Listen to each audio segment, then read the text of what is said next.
Hi there, this is Ginger Bratzel from New Patient Attraction Automation and gingerbratzel.com, and this is the place to help you attract more patients, grow your practice, and create sustainable growth. And today's topic, we're going to talk about the E-myth revisited, which I know is a common topic that comes up in dentistry, but I want to apply it to a different principle and see how it relates to your practice.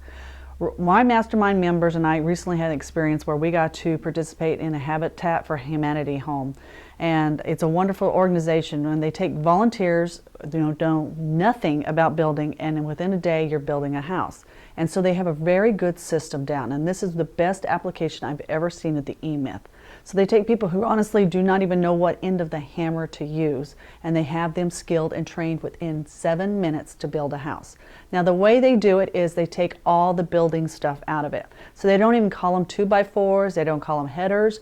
The basic term that anyone would know, you have a nail, a hammer, and they call them a piece of wood, and they color code all the boards where they go. So the studs have a certain color, the 2x6s for bracing has a certain color, the windows even, they broke them down and they're color coded. So if somebody knows their colors, they know white, yellow, and green, they know those pieces go in, and they're spray painted on the master part, and they go in there, and they're actually a little X even where you to nail. I mean, it's totally broken down. So where they teach you a basic hammer function, and that's all you need to do, and how to go identify the colors. And that's how they get it done so quickly.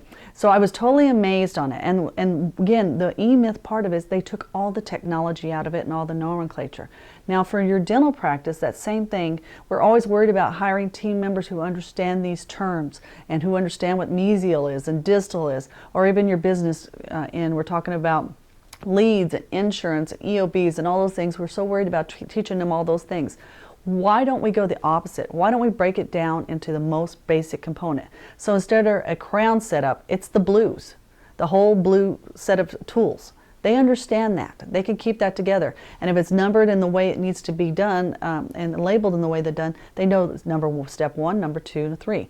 Now most practices don't do that because we don't have systems in place that we can break to that component. So first you have to get down to the strictest basic system. Second of all, you need to break it down and take all the technology out of it. So think about that as you go through in your practice. We're redoing that right now, how to take the terminology out of it, how to make it easier, and that will help you be able to attract good people and get more done in less time. So I hope you find this really useful, and if you'd like to share it, go ahead, share it with your friends, tag us on Facebook, share it through YouTube. You have our permission. We'd like to get this information out to as many dentists as we can. Take care and have a great day.